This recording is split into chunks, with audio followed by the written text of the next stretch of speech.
La sclérose en plaques, c'est une maladie neurologique qui touche le système nerveux central, le cerveau et la moelle épinière, et qui se traduit par des poussées d'inflammation au niveau de ce cerveau et de cette moelle épinière. Alors, les causes de cette maladie ne sont pas connues aujourd'hui, mais c'est une conjonction de facteurs qui va rentrer dans le cadre de ce qu'on appelle classiquement les maladies auto-immunes. C'est une maladie qui peut se traduire par un grand nombre de symptômes, des troubles de la vue, des troubles de la sensibilité, des troubles de la motricité, des troubles de la marche.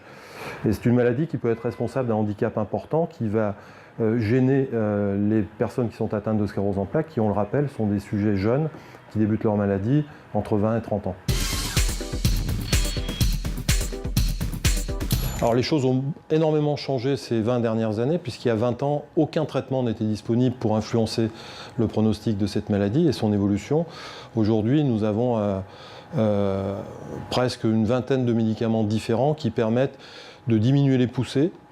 qui permettent donc de diminuer les séquelles des poussées et ce qui va avec malheureusement le handicap. Donc des médicaments qui sont préventifs, des médicaments qui sont capables de permettre la récupération des poussées.